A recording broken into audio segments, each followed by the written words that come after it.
Oh, hello, darlings. It's good to see you again on another Monday evening. I've brought my own tea, as usual. And where's yours? Do you want some of mine? Well, I'd give you if I could. Anyways, let me just put this aside. It's important to caffeinate when you're telling stories. Oh, and it is a bit warm in here. Maybe I should take off a layer. What do you think? Oh, this polyester vintage really is quite warm. Oh, oh, oh. That's better. Let me just get in bed with Douglas Adams. All right, let's do this. Little lumbar support as we get into bed. All right. And not disturbing the microphone. And I'm giving you a shot down my neck. Cliche, that's not what it is. Anyways, ready for bed? You're so far away. Just come a little bit closer.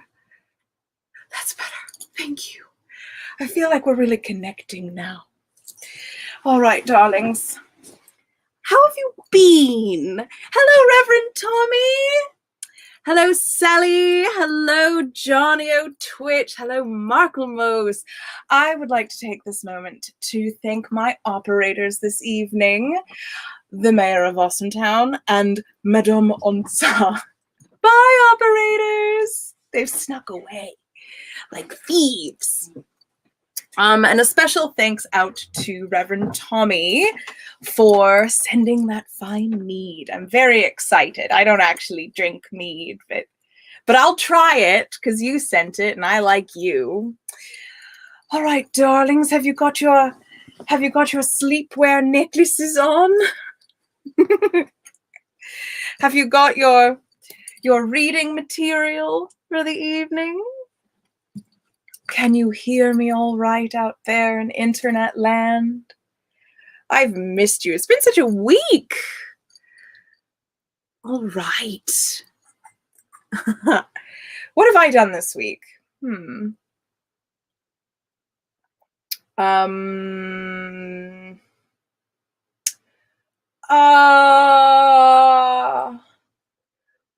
was going to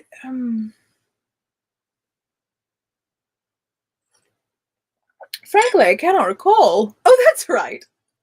I drove through a thunderstorm to the ocean. I nearly died. And then when I got to the ocean, it stopped raining. Thank the snake god. And a tiny bird called a grackle tried to steal my lunch. And he was playing the Tiny Tim card. He had a little bound foot from fishing wire because someone terrible had littered into the ocean. And he landed on my side view mirror at eye level, just like this. And he is a corvid, so that means he could puncture me with his bill, but he didn't. He just looked at me like this, full of ancient wisdom and hunger for snacks.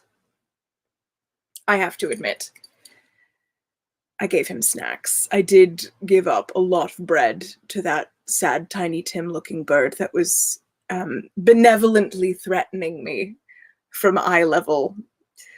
The wind was blowing so hard and it was just, it had its little wings out and it was just, Tokyo drifting on the air at eye level as I was sitting in my car with my windows open.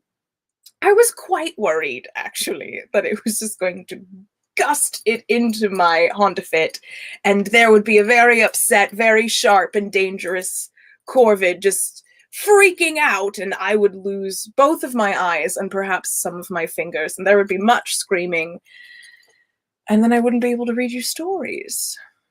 But that is not what happened. So, what else happened this week? The Nat 21 game wrapped. which is exciting because there's some secret information coming soon about that. Make sure you tune in tomorrow to the AMA that they're hosting at 8 p.m. Eastern Time. And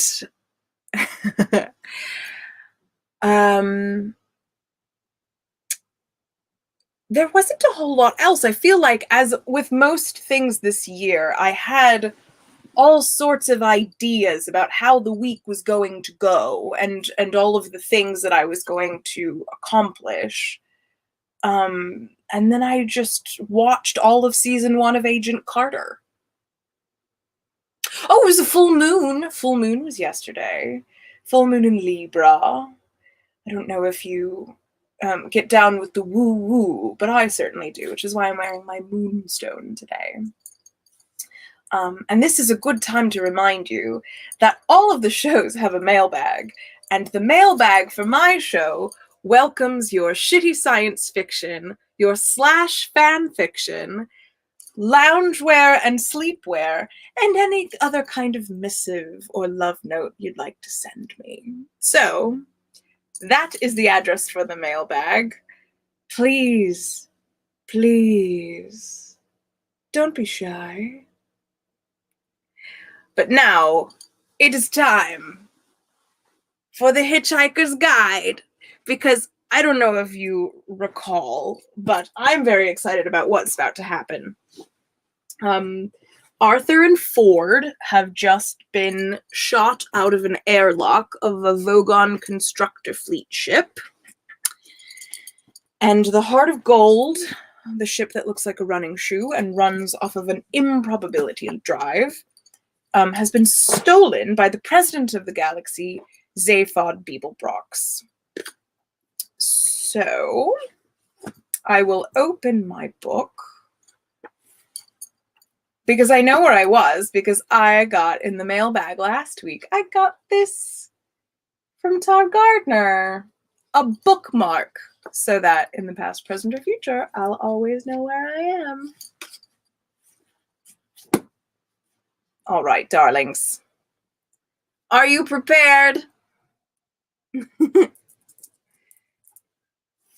Douglas Adams, one of my favorite authors of all time.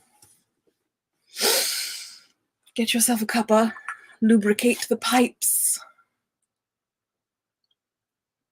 Oh, before I forget, I'm heading up to Baltimore this week, and then on to Delaware for an adventure. So if anybody's in Baltimore and just wants to wave, please do tell me. I'd love to see you from afar, masked, safely. Chapter 9. A computer chattered to itself in alarm as it noticed an airlock open and close itself for no apparent reason. Reverend Tommy is closest to Baltimore. I'll wave. This was because reason was, in fact, out to lunch. A hole had just appeared in the galaxy. It was exactly a nothingness of a second long, a nothingness of an inch wide, and quite a lot of millions of light years from end to end. As it closed up, lots of paper hats and party balloons fell out of it and drifted across the universe. A team of 7 3-foot-high market analysts fell out of it and died, partly of asphyxiation, partly of surprise. 239,000 lightly fried eggs fell out of it too, materializing in a large wobbly heap on the famine-struck land of Pogrel in the Pansel system. The whole Pogrel tribe had died out from famine except for one last man who died of cholesterol poisoning some weeks later. Do not eat a heap of eggs. The nothingness of a second for which the whole existed reverberated backward and forward through time in a most improbable fashion. Somewhere in the deeply remote past, it seriously traumatized a small random group of atoms drifting through the empty sterility of space and made them cling together in the most extraordinarily unlikely patterns. These patterns quickly learned to copy themselves. This was part of what was so extraordinary about the patterns, and went on to cause massive trouble on every planet they drifted to. That was how life began in the universe. 5 wild event maelstroms swirled in vicious storms of unreason and spewed up a pavement. On the pavement lay Ford Prefect and Arthur Dent, gulping like half-spent fish. "There you are," gasped Ford, scrabbling for a fingerhold in the pavement as it raced through the third reach of the unknown. "I told you I think of something." "Oh, sure," said Arthur. "Sure." "Bright idea of mine," said Ford, "to find a passing spaceship and get rescued by it." The real universe arched sickeningly away beneath them. Various pretend ones flitted silently by like mountain goats. Primal light exploded, splattering space-time as with gobbets of jello. Time blossomed, matter shrank away. The highest prime number coalesced quietly in a corner and hid itself away forever. "Oh, come off it," said Arthur. "The chances against it were astronomical." "Don't knock it. It worked," said Ford. "What sort of ship are we in?" asked Arthur, as the pit of eternity yawned beneath him. "I don't know," said Ford. "I haven't opened my eyes yet." "Nor have I," said Arthur. The universe jumped, froze, quivered, and splayed out in several unexpected directions. Arthur and Ford opened their eyes and looked about in considerable surprise. "Good God," said Arthur. "It looks just like the sea in Southend." "Hell, I'm relieved to hear you say that," said Ford. "Why?" "Because I thought I must be going mad." "Perhaps you are. Perhaps you only thought I said it." Ford thought about this. "Well, did you say it or didn't you?" he asked. "I think so," said Arthur. "Well, perhaps we're both going mad." "Yes," said Arthur, we'd be mad, all things considered, to think that this is Southend." "Well, do you think it's Southend?" "Oh, yes, so do I. Therefore we must be mad." "Nice day for it." "Yes," said the passing maniac. "Who's that?" asked Arthur. "Who? The man with the 5 heads in the elderberry bush full of kippers?" "Yes." "I don't know, just someone." "Ah." They both sat on the pavement and watched with a certain unease as huge children bounced heavily along the sand and wild horses thundered through the sky, taking fresh supplies of reinforced railings to the uncertain areas. "You know," said Arthur with a slight cough, "if this is Southend, there's something very odd about it." "You mean the way the sea stays steady as a rock and the buildings keep washing up and down?" said Ford. "Yes, I thought that was odd too. In fact," he continued, as with a huge bang Southend split itself into 6 equal segments, which danced and spun giddily around each other in lewd and licentious formations, "there is something altogether very strange going on. Wild yowling noises of pipes and strings seared through the wind. Hot doughnuts popped out of the road for 10 pence each. Horrid fish stormed out of the sky, and Arthur and Ford decided to make a run for it. They plunged through heavy walls of sound, mountains of archaic thought, valleys of mood music, bad shoe sessions, and footling bats, and suddenly heard a girl's voice. It sounded quite sensible, but it just said, 2 to the power of 100,000 to 1 against and falling. And that was all. Ford skidded down a beam of light and spun round, trying to find a source for the voice, but could see nothing he could seriously believe in. What was that voice? Said Arthur. I don't know yet, yelled Ford. I don't know. It sounded like a measurement of probability. Probability? What do you mean? Probability, you know, like 2 to 1, 3 to 1, 5 to 4 against. It said 2 to the power of 100,000 to 1 against. It's pretty improbable, you know. A 1,000,000-gallon vat of custard upended itself over them without warning. But what does it mean? Cried Arthur. What, the custard? No, the measurement of improbability. I don't know. I don't know at all.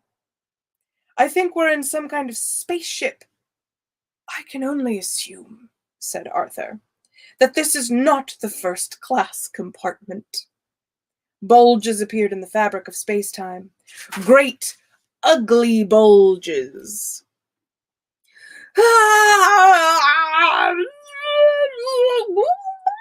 Said Arthur as he felt his body softening and bending in unusual directions.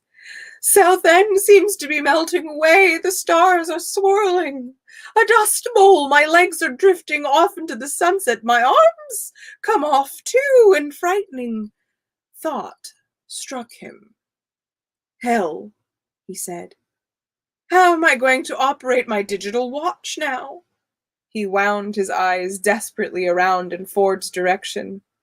Ford, you're turning into a penguin. Stop it. Again came the voice. 2 to the power of 75,000 to 1 against, and falling. Ford waddled around his pond in a furious circle. Hey! Who are you? He quacked. What are you? What are going on? Is there a way of stopping it? Please relax, the voice said pleasantly, like a stewardess in the airliner with only one wing and 2 engines, one of which is on fire. You are perfectly safe. But that is not the point, raged Ford. The point is that I am now perfectly safe penguin, and my colic here is rapidly running out of limbs. It's all right. I've got them back now, said Arthur. 2 to the power of 50,000 to 1 against and falling, said the voice. Admittedly, said Arthur, they're longer than I usually like them, but... Isn't there anything, squawked Ford in avian fury, you feel you ought to be telling us? The voice cleared its throat. A giant petit four lolloped off into the distance. Ahem. Welcome, the voice said, to the starship Heart of Gold.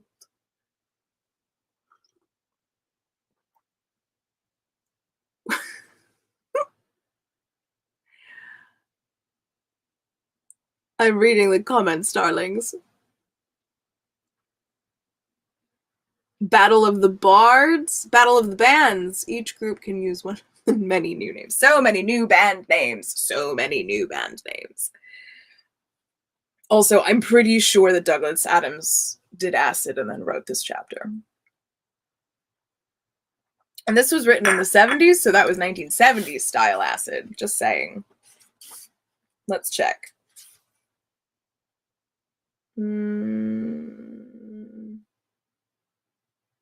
85, actually. 82, no. 79, 1979. This was originally published. Yes, the Royal Dungeon Master says, yes, very good military-grade acid. I believe it. The voice continued. Please do not be alarmed, it said, by anything you see or hear around you. You are bound to feel some initial ill effects as you have been rescued from certain death at an improbability level of 2 to the power of 276,000 to 1 against, possibly much higher. We are now cruising at a level of 2 to the power of 25,000 to 1 against and falling, and we will be restoring normality just as soon as we are sure what is normal anyways. Thank you. 2 to the power of 20,000 to 1 against and falling. The voice cut out. Ford and Arthur were in a small, luminous pink cubicle. Ford was wildly excited. Arthur, he said, This is fantastic. We've been picked up by a ship powered by an infinite improbability drive. This is incredible. I heard rumors about it before. They were all officially denied, but they must have done it. They built the improbability drive. Arthur, Arthur? What's happening? Arthur had jammed himself against the door to the cubicle, trying to hold it closed, but it was ill-fitting. Tiny, furry little hands were squeezing themselves through the cracks. Their fingers were ink-stained. Tiny voices chattered insanely. Arthur looked up. "Ford," he said, "there's an infinite number of monkeys outside who want to talk to us about their script for Hamlet they've worked out." Chapter 10.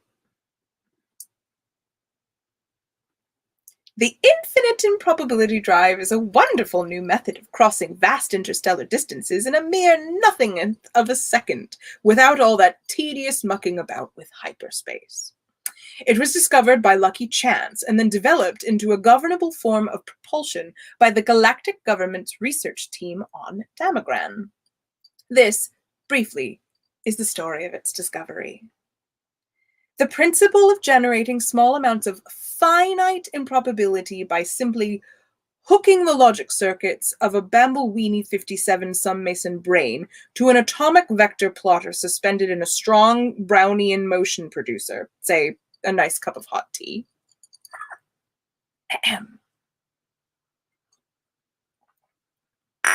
were of course well understood. And such generators were often used to break the ice at parties by making all the molecules in the hostess's undergarments leap simultaneously 1 foot to the left in accordance with the theory of indeterminacy. Many respectable physicists said that they weren't going to stand for this, partly because it was a debasement of science, but mostly because they didn't get invited to those sort of parties. Another thing they couldn't stand was the perpetual failure they encountered in trying to construct a machine which could generate the infinite improbability field needed to flip a spaceship across the mind-paralyzing distance between the farthest stars. And in the end, they grumpily announced that such a machine was virtually impossible. Then, one day, a student who had been left to sweep up in the lab after a particularly unsuccessful party found himself reasoning this way. If, he thought to himself, such a machine is a virtual impossibility, then it must logically be a finite improbability. So all I have to do in order to make one is to work out exactly how improbable it is, feed that figure into the finite improbability generator, give it a fresh cup of really hot tea, and turn it on. He did this, and was rather startled to discover that he had managed to create the long-sought-after golden infinite improbability generator out of thin air. It startled him even more when, just after he was awarded the Galactic Institute's Prize for Extreme Cleverness, he got lynched by a rampaging mob of respectable physicists who had finally realized that the one thing they really couldn't stand for was a smartass. Chapter 11. Oh, good! I'm glad, Royal Dungeon Master, that this is what you need to listen to. Reading the comments. Special bonus guest appearance on the Grand Instant Bard Bandit. Oh my god. Hello everyone, I forgot to introduce myself. My name is Carmel. I am your GlamourHobo bedtime tale teller, your storyteller this evening. We are here inside of what I call the egg, my own kind of infinite improbability space, that I've painted these cheerful colors, and it's covered in hats. This is my actual bedroom. And I'm so glad to welcome you here to continue to enjoy Douglas Adams' masterpiece, The Hitchhiker's Guide to the Galaxy, one of my favorites. I like to read science fiction out loud. I like to read just about anything out loud. So while we are reading some respectable science fiction, well, what I consider respectable, I also love to read crap science fiction and smut science fiction and fan fiction. So if you've got some that you want to send to me to read, and perhaps even read here on this show in the future, you can send that to the mailbag. And the maestros will put up the information. Look at that. Look at that.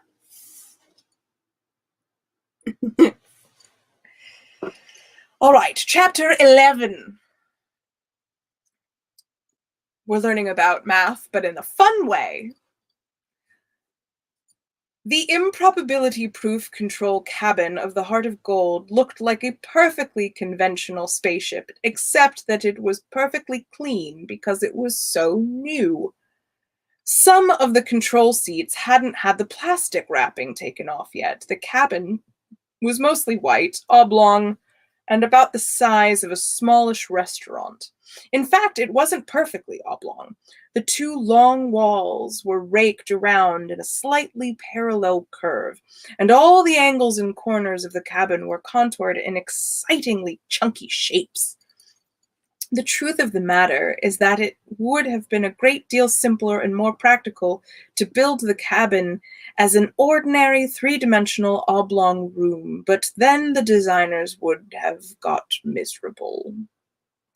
As it was, the cabin looked excitingly purposeful, with large video screens ranged over the control and guidance system panels on the concave wall and long banks of computers set into the convex wall. The one corner, oh my god, I just realized where we are. We're gonna meet Marvin! The depressed robot! Oh my god, I forgot. I forgot where we were. I'm so excited. Okay. I'm a professional. In one corner, so excited, a robot sat humped, its gleaming brushed steel head hanging loosely between its gleaming brushed steel knees. It too was fairly new, but though it was beautifully constructed and polished, it somehow looked as if the various parts of its more or less humanoid body didn't quite fit properly. In fact, they fitted perfectly well, but something in its bearing suggested that they might have fitted better. Zaphod Beeblebrox paced nervously up and down the cabin, brushing his hands over pieces of gleaming equipment and giggling with excitement. Trillian sat hunched over a clump of instruments reading off figures. Her voice was carried round the tannoy system of the whole ship. 5 to 1 against and falling, she said. 4 to 1 against and falling. 3 to 1, 2, 1. Probability factor of 1 to 1. We have normality. I repeat, we have normality. She turned her microphone off, then turned it back on. With a slight smile, she continued, Anything you still can't cope with is therefore your own problem. Please relax. You will be sent for soon. Zaphod burst out in annoyance. Who are they, Trillian? Trillian spun her seat round to face him and shrugged. Just a couple of guys we seem to have picked up in open space, she said. Section ZZ, plural Z alpha. Yeah, well, that's very sweet thought, Trillian, complained Zaphod. But do you really think it's wise under the circumstances? I mean, here we are, on the run and everything. We must have the police and half the galaxy after us by now, and we stop to pick up some hitchhikers? Okay, so 10 out of 10 for style, but minus several million for good thinking, yeah? He tapped irritably at the control panel. Trillian quietly moved his hand before he tapped anything important. Whatever Zaphod's qualities of mind might include, dash, bravado, conceit, he was mechanically inept and could easily blow up the ship with an extravagant gesture. Trillian had come to suspect that the main reason he had such a wild and successful life was that he never really understood the significance of anything he did. Zaphod, she said patiently, they were floating unprotected in open space. You wouldn't want them to have died, would you? Well, you know, no, not as such, but not as such? Not die as such? But Trillian cocked her head on one side. Well, maybe someone else might have picked them up later. A second later, and they would have been dead. Yeah, so if you're going to take the trouble to think about the problem a bit longer, maybe it would have gone away. You'd have been happy to let them die? Well, not happy as such, but anyway, said Trillian, turning back to the controls. I didn't pick them up. What do you mean? Who picked them up then? The ship did. Huh? The ship did, all by itself. Huh? Well, we were in improbability drive. But that's incredible. No, Zaphod, just very, very improbable. Yeah. Look, Zaphod, she said, patting his arm. Don't worry about the aliens. They're just a couple of guys, I expect. I'll send the robot down and get them and bring them up here. Hey, Marvin! In the corner, the robot's head swung up sharply, but then wobbled about imperceptibly. It pulled itself up to its feet, as if it was about 5 pounds heavier than it actually was, and made what an outside observer would have thought was a heroic effort to cross the room. It stopped in front of Trillian and seemed to stare through her left shoulder. God, I really, really, really, really want to do the voice, but I don't think I can get away with it. I'm going to try. I think you ought to know I'm feeling very depressed, it said. Its voice was low and hopeless. Oh, God, muttered Zaphod and slumped into his seat. Well, said Trillian in a bright, compassionate tone, here's something to occupy you and keep your mind off things. It won't work, droned Marvin. I have an exceptionally large mind. Marvin, warned Trillian. All right, said Marvin. What do you want me to do? Go down to number 20. Go down to number 2 entry bay and bring the 2 aliens up here under surveillance. With a microsecond pause and a finely calculated micromodulation of pitch and timbre, nothing you could actually take offense at, Marvin managed to convey his utter contempt and horror of all things human. Just that? Yes, Trillian said firmly. Well, I won't enjoy it, said Marvin. Zaphod leapt out of his seat. She's not asking you to enjoy it. Just do it, will you? All right, said Marvin, like the lolling of a great cracked bell. I'll do it. Good. Great. Thank you, snapped Zaphod. Marvin turned and lifted his flat-topped, triangular red eyes up towards him. I'm not getting you down at all, am I? He said pathetically. No, no, Marvin, lilted Trillian. That's just fine, really. I wouldn't like to think I was getting you down. No, don't worry about that, the lilt continued. You just act as comes naturally and everything will be just fine. You're sure you don't mind? No. No, Marvin. That's just fine, really, just part of life. Marvin flashed her an electronic look. Life. Don't talk to me about life. He turned hopelessly on his heel and lugged himself out of the cabin. With a satisfied hum and click, the door closed behind him. I don't think I can stand that robot much longer, Zaphod growled Trillian. What is happening in this comment section? Goodness. Marvin is Alan Rickman forever. Forever. If I could do a really good Alan Rickman, I would. Oh.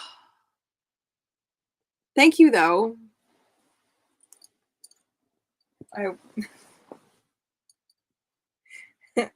I won't lie to you.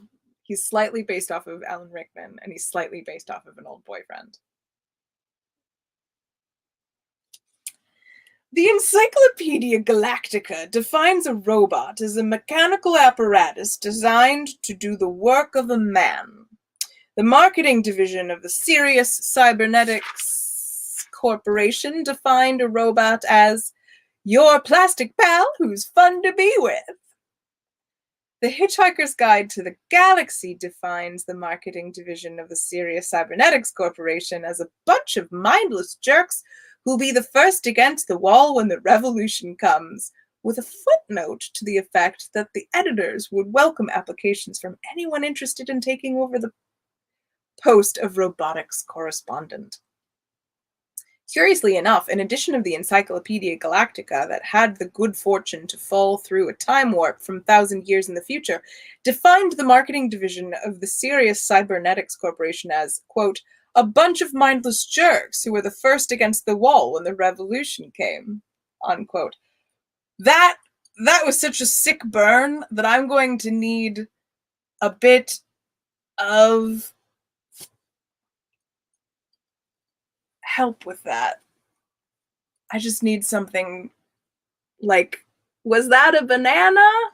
And the Legion of Gnome handkerchief to just dab at that sick, sick burn.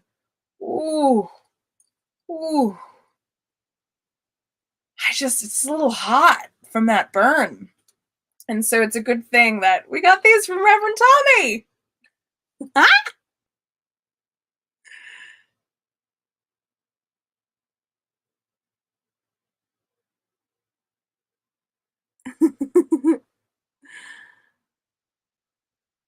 Tea towels. All right, I'm just gonna leave it. I'm gonna leave it right here, so maybe you can read it. He is a freaking angel. All right. This is a reminder to you all that this channel is run by incredibly talented people, near and far. Your support means literally everything. All right. The pink cubicle had winked out of existence. The monkeys had sunk away to a better dimension. Ford and Arthur found themselves in the embarkable area of the ship. It was rather smart. I think this ship's brand new, said Ford. How can you tell? Asked Arthur. Have you got some exotic device for measuring the age of metal? No, I just found the sales brochure lying on the floor. It's a lot of the universe can be yours stuff. Ah, look, I was right. Ford jabbed at one of the pages and showed it to Arthur. It says, sensational new breakthrough in improbability physics. As soon as the ship's drive reaches infinite improbability, it passes through every point in the universe. Be the envy of other major governments. Wow, this is big league stuff. Ford hunted excitedly through the technical specs of the ship, occasionally gasping in astonishment at what he read. Clearly, galactic astrotechnology had moved ahead during the years of his exile. Arthur listened for a short while, but being unable to understand the vast majority of what Ford was saying, he began to let his mind wander, trailing his fingers along the edge of an incomprehensible computer bank. He reached out and pressed an invitingly large red button on a nearby panel. The panel lit up with the words, "Please do not press this button again." He shook himself.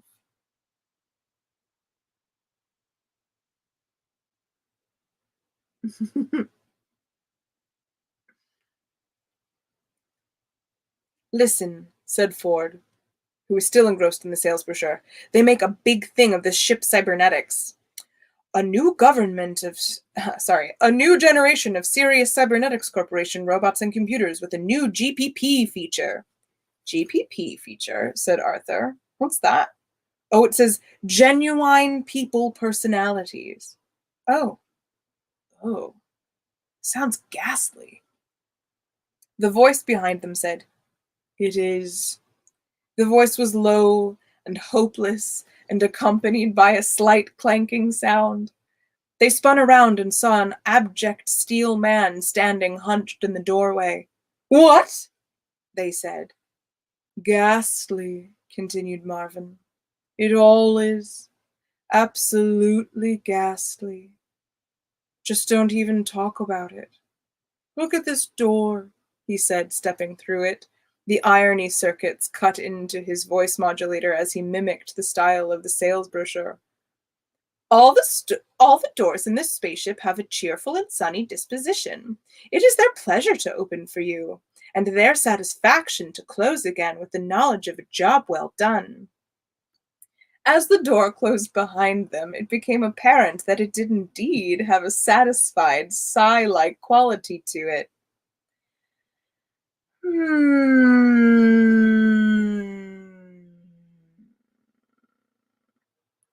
It said.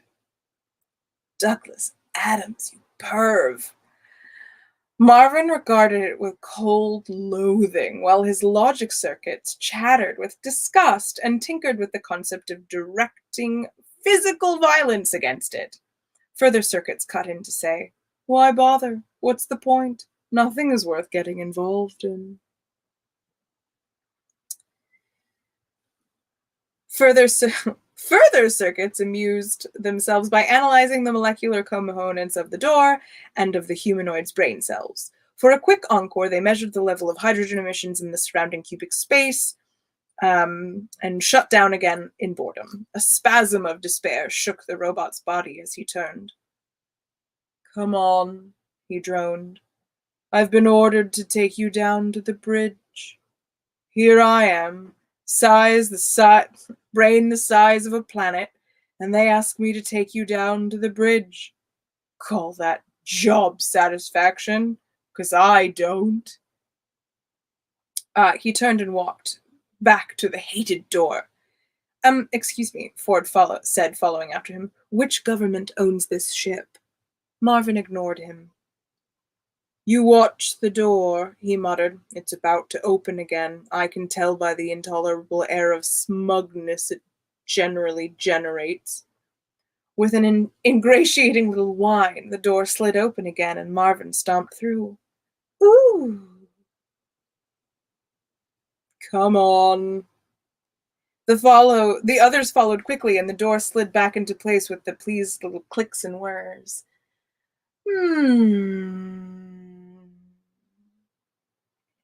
Thank you, the marketing division of the Sirius Cybernetics Corporation," said Marvin, and trudged desolately up the gleaming curved corridor that stretched out before him.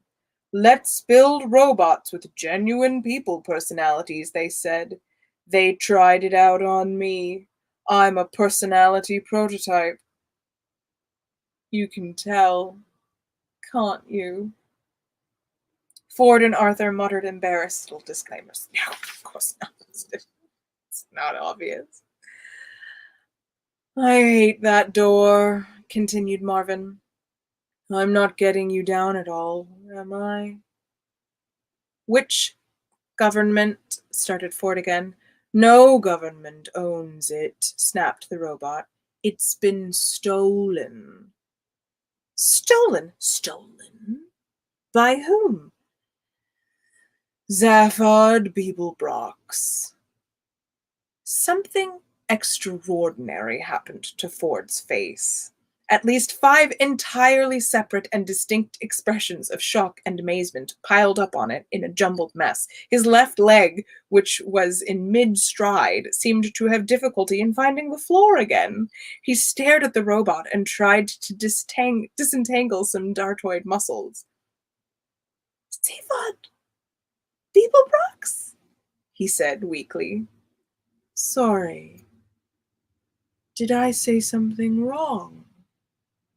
Dragging himself on regardless, Marvin said, "Pardon me for breathing, which I never do anyways, so I don't know why I bothered to say it. Oh God, I'm so depressed. Here there's another of those self-satisfied doors. Life! Don't talk to me about it." "No one even mentioned it," muttered Arthur irritably. "Ford, are you all right?" Ford stared at him. "Did that robot say Zephyr Beeblebrox?"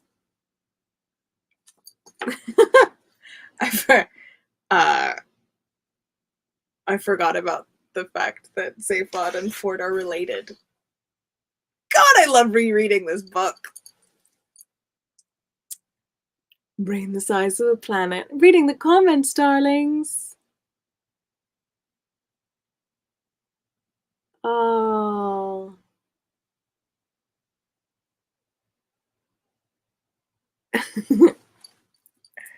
All right. Chapter 12. Coming in on the home stretch of the show, darlings. Darling maestros, if you could take off the banner that says live reading of Hitchhiker's Guide to the Galaxy by Carmel Cleveland, your GlamourHobo. I appreciate that. And this is a moment for me to shamelessly self-promote myself before we finish up with the last chapter of probably the last chapter of the evening, maybe 2 more, they're short. To say at the bottom, you can see that you can tip your reader. That's me, I'm your reader, Carmel. You can send me money via PayPal, and you can also send me money on Venmo. And I have a coffee, but for God's sake, I've already forgotten what the handle is. But if you are nourishing the service, as Ruby Rod likes to say, please show your appreciation by tipping, becoming a patron on my Patreon, or of course, sending mail that I can read, that I can wear on this show.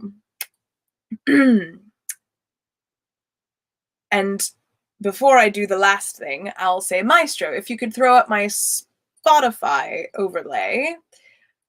My podcast, if you're enjoying the sound of my voice, is called the GlamourHobo Field Notes 100-Mile Stories. That's right, it's right there. It is everywhere you stream, not just on Spotify. They are tiny podcasts of enormous delight. They're all full of original microfictions that I write since I've been traveling for the past 7 years. I've been collecting a story every 100 miles I drive about where I am, what I'm doing, what I'm thinking, what's going on in my heart, and what's going on in the landscape around me.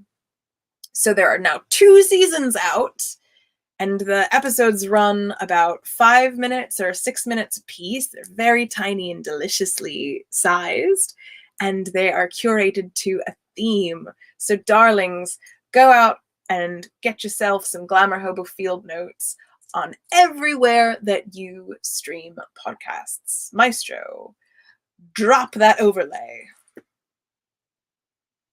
There you are. All right, chapter 12. You got your first letter from me. Yay, Johnny O Twitch. I'm so glad. That's right. If you become a patron, I actually send you things in the mail. At certain levels, I send you not just letters and postcards, but actual kitsch. I'll make something, or I'll find something silly on the road, or something silly that I've bought before in my travels, and I will send it to you. And when we begin to travel again, I will send you things on my travels. It's very exciting. We are very big on mail here. So I'm so glad that you got the mail. I would like to say that flower, that pansy, came from the garden right out there, right through this very Easter egg colored wall. Yay! All right. Chapter 12.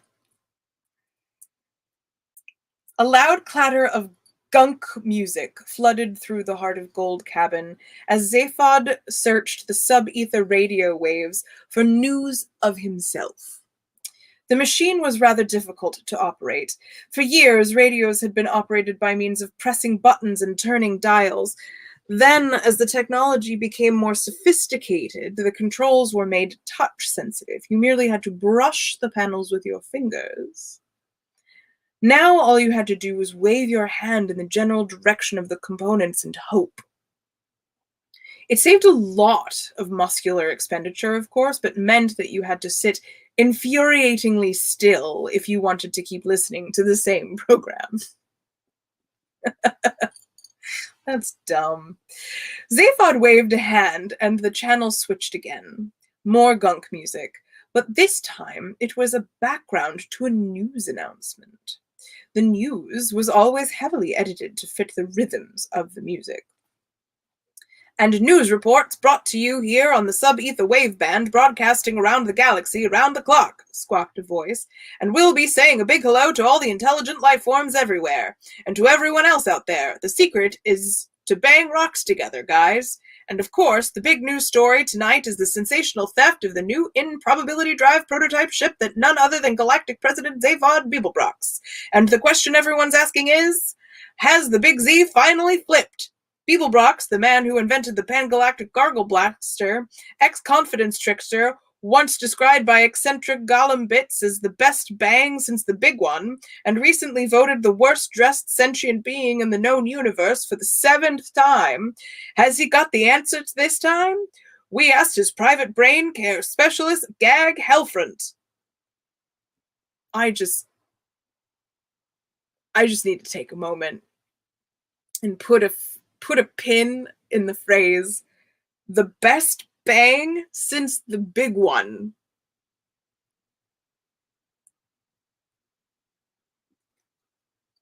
Followed by yet another of my favorite sentences. Recently voted the worst dressed sentient being in the known universe for the 7th time. Zaphod Beeblebrox is goals. They are my Muppet goals. I'm just going to say it. I'm going to admit it. I'm just going to admit it. All right. Oh my God. Why did I read this as a child? The music swirled and dived for a moment. Another voice broke in, presumably Helfront. He said, well, Zaphod's just this guy, you know. But got no further because an eccentric pencil flew across the cabin and through the radio's on-off sensitive airspace. Zaphod turned and glared at Trillian. She had thrown the pencil. Hey, what'd you do that for? Trillian was tapping her finger on the screen full of figures. I've just thought of something, she said. Yeah? Worth interrupting a news bulletin about me for? You hear enough about yourself as it is. I'm very insecure. We know that. Can we drop your ego for a moment? This is important. If there's anything more important than my ego around, I want it caught and shot now. Zaphod glared at her again, then laughed. Listen, she said. We picked up a couple of guys. What couple of guys? The couple of guys we picked up. Oh yeah, said Zaphod. Those couple of guys. We picked them up in Sector ZZ, plural Z Alpha. Yeah. Trillian said quietly. Does that mean anything to you? ZZ, plural Z Alpha, ZZ, plural Z Alpha. Well.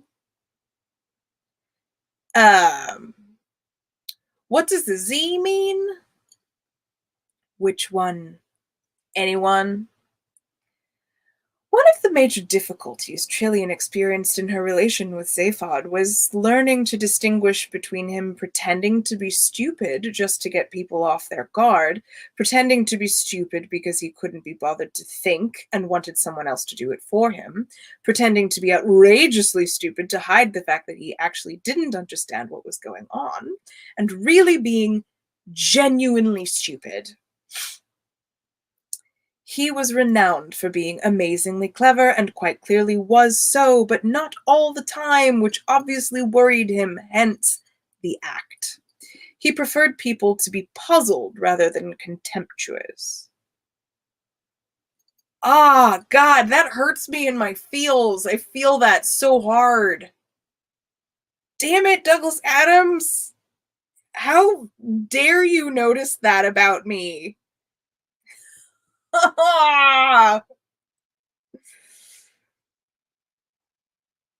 Damn it. I didn't realize that this was going to be a person full of personal attacks against my own ego this evening. Oh my god. This above all appeared to Trillian to be genuinely stupid, but she could no longer be bothered to argue about it. She sighed and punched up a star map on the Visa screen so she could make it simple for him, whatever his reasons for wanting it to be that way. There, she pointed. Right there. Hey, yeah! Well, what? Parts of the inside of her head screamed at other parts of the inside of her head. She said, very calmly, "It's the same sector you originally picked me up in." He looked at her, and then he looked back at the screen. Hey, yeah, now that is wild. We should have zapped straight into the middle of the Horsehead Nebula. How did we come to be here? I mean, it's nowhere. She ignored this. Improbability drive, she said patiently. You explained it to me yourself. We pass through every point in the universe. You know that. Yeah, but that's like a wild coincidence, isn't it? Yes. Picking up someone at that point, out of the whole universe to choose from, that's just too... I want to work this out. Computer! The Sirius Cybernetics shipboard computer, which controlled the permeated every particle of the ship, switched into communication mode. Hi there! It said brightly and simultaneously spewed out a tiny ribbon of ticker tape just for the record. The ticker tape said, Hi there! Oh God, said Zaphod. He hadn't worked with his computer for long, but he was already ready to loathe it. The computer continued, brash and cheery, as if it were selling detergent. I want you to know that whatever your problem, I'm here to help you solve it. Yeah, said Zaphod. Look, I think I'll just use this piece of paper. Sure thing, said the computer, spilling out its message into a waste bin at the same time. I understand. If you ever want, shut up, said Zaphod, and snatching up a pencil sat down to Trillian at the console. Okay, said the computer in a hurt tone, a voice that closed down its speech channel again. Zaphod and Trillian pored over figures that the improbability flight path scanner flashed silently up before them. Can we work out, said Zaphod, from their point of view, what the improbability job of their rescue was? Yes, that's a constant, said Trillian. 2 to the power of 276,709 to 1 against. That's high. They're 2 lucky guys. Yes. But relative to what we were doing when the ship picked them up, Trillian punched up the figures. They showed 2 to the power of infinity minus 1 to 1 against, an irrational number that only has a conventional meaning in improbability physics. It's pretty low, continued Zaphod with a slight whistle. Yes, agreed Trillian, and looked at him quizzically. That's one big whack of improbability to be accounted for. Something pretty improbable has got to show up on the balance sheet if it's all going to add up to that pretty sum. Zaphod scribbled a few sums, crossed them out, and threw the pencil away. Bad stews. I can't work it out. Well? Zaphod knocked his 2 heads together in irritation and gritted his teeth. Okay. Computer! The voice circuit sprang to life again. Why, hello there, they said, the ticker tape. Ticker tape. All I want to do is make your day nicer and nicer and nicer. Yeah, well, shut up and work something out for me. Sure thing, chattered the computer. You want a probability forecast based on improbability data. Yeah. Okay, the computer continued. Here's an interesting little notion. Did you realize that most people's lives are governed by telephone numbers? A pained look crawled across one of Zaphod's faces and onto the other one. Have you flipped? No, but you will when I tell you that, Trillian gasped. She scrabbled at the buttons on the improbability flight path screen. Telephone number? She said. Did that thing say telephone number? Numbers flashed up on the screen. The computer had paused politely, but now continued. What I was about to say was, don't bother, please, said Trillian. Look, what is this? Said Zaphod. I don't know, said Trillian. But those aliens, the ones we picked up on, are on their way to the bridge with that wretched robot. Can we pick them up on any other monitor cameras?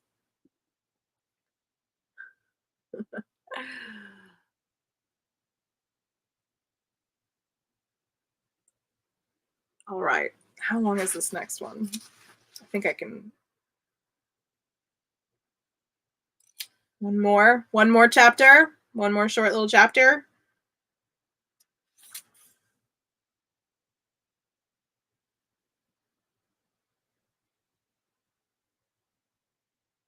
Yes. One more chapter. Chapter 13.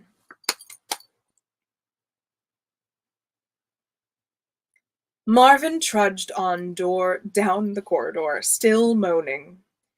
And then, of course, I've got this terrible pain in all the diodes down my left-hand side.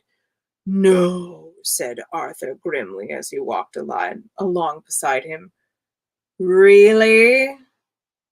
Oh, yes, said Marvin. I mean, I've asked for them to be replaced, but no one ever listens. I can imagine. Vague whistling and humming noises were coming from Ford. Well, well, well, he kept saying to himself. Zaphod Maplebrox. Suddenly Marvin stopped and held up a hand. You know what's happened now, of course. No, what? Said Arthur, who didn't want to know. We've arrived at another one of those doors.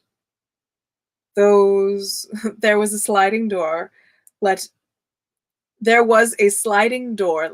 into the side of the corridor. Marvin eyed it suspiciously.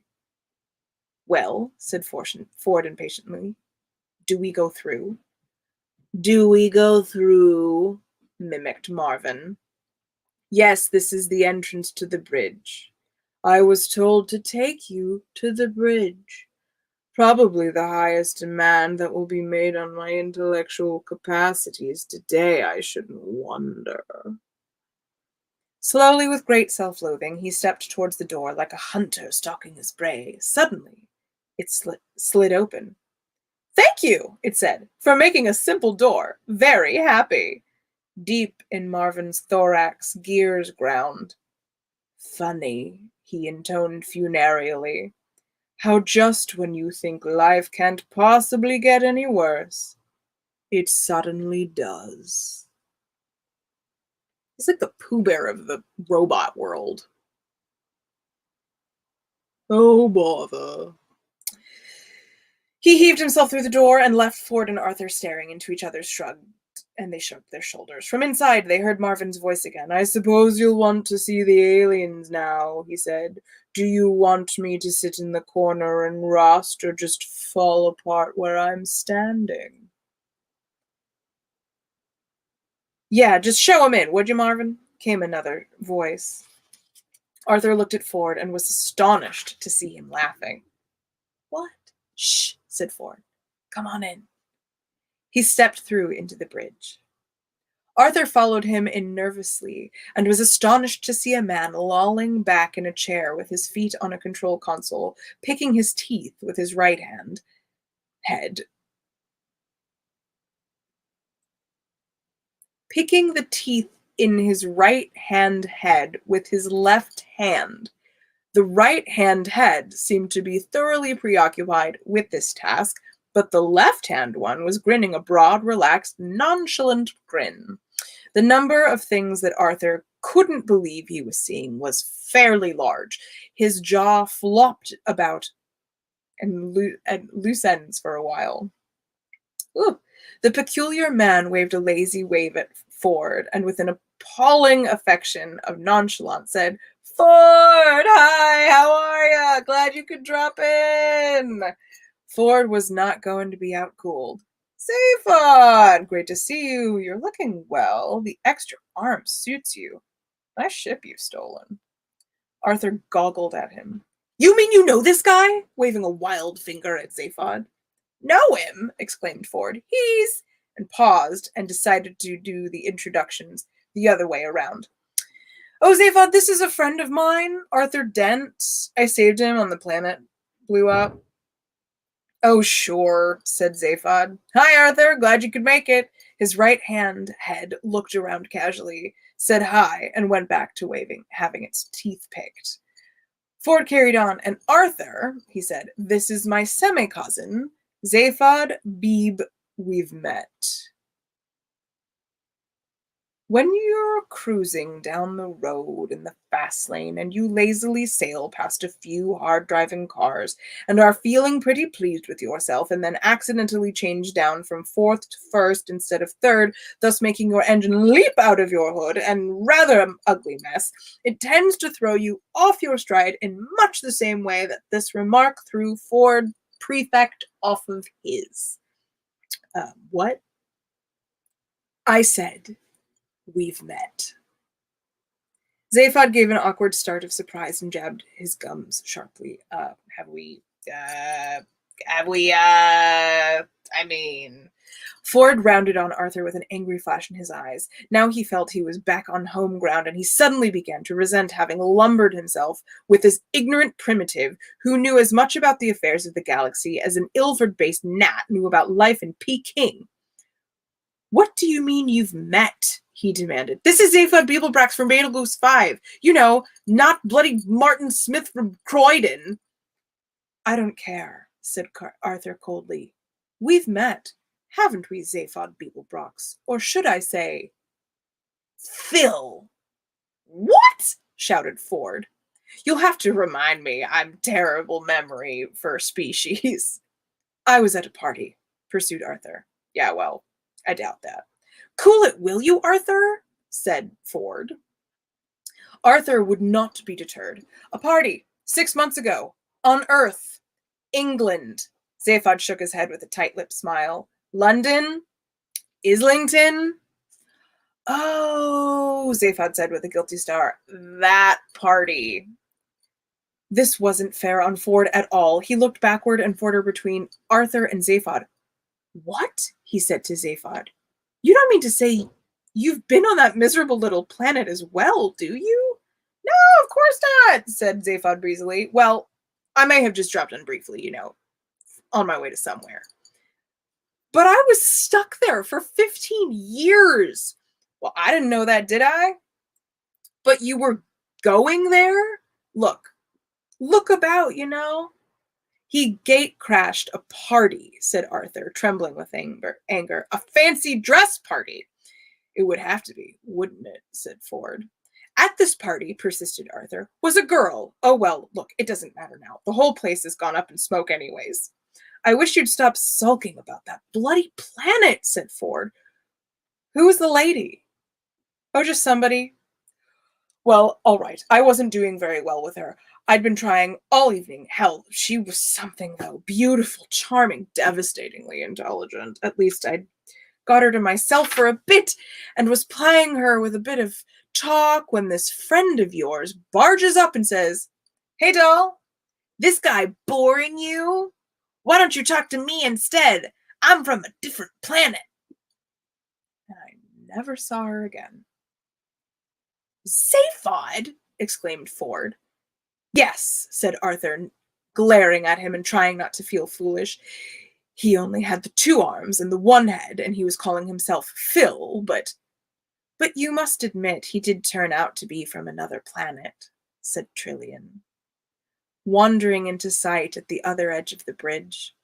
She gave Arthur a pleasant smile which settled on him like a ton of bricks and then turned her attention to the ship's controls again. There was silence for a few seconds, and then out of the scrambled mess of Arthur's brain crawled some words. Trisha McMillan?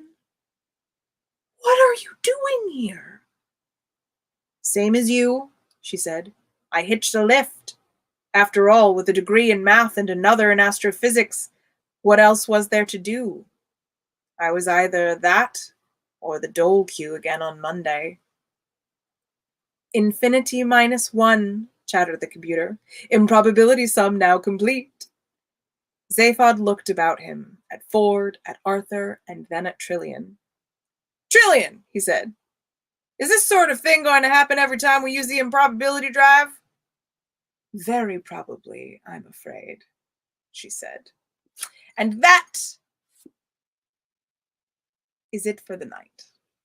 I will put my handy-dandy handmade bookmark in my book, and I will check in with your comments and hydrate a bit before I say goodnight, goodnight.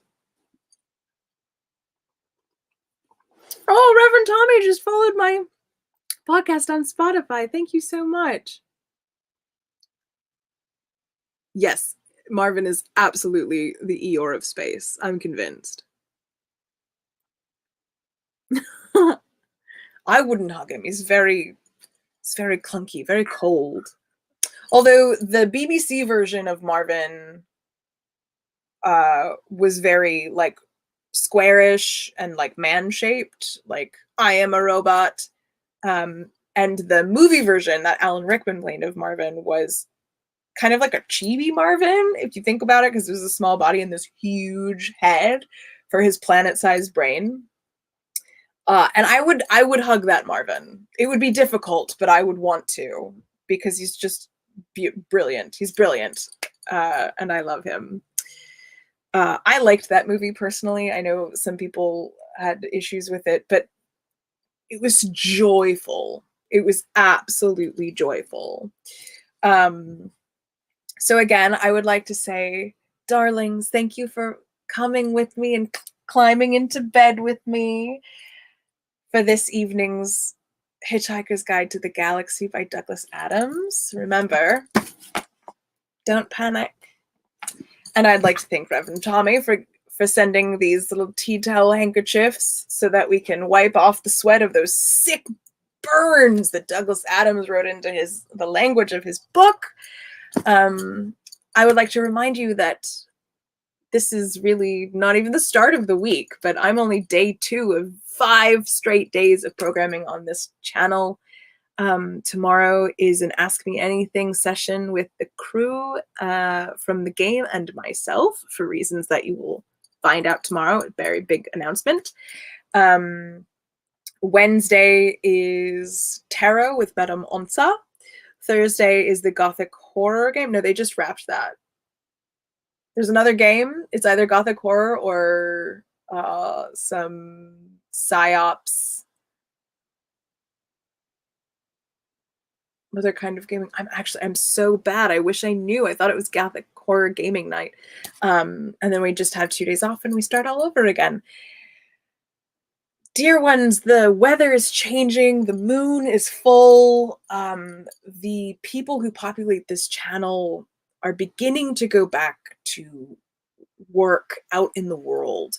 And it's very strange and it's really stressful. But we are desperate for you and we love you. And it has been a privilege to be a part of this online community, and it will continue to be because we're not going anywhere.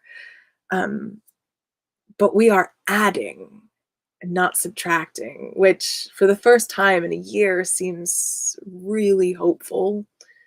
It also seems a bit exhausting, I'll be honest, because my muscles for socialization and travel have atrophied a bit.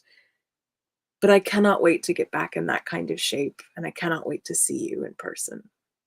So with that, my darlings, I will say good night and goodbye.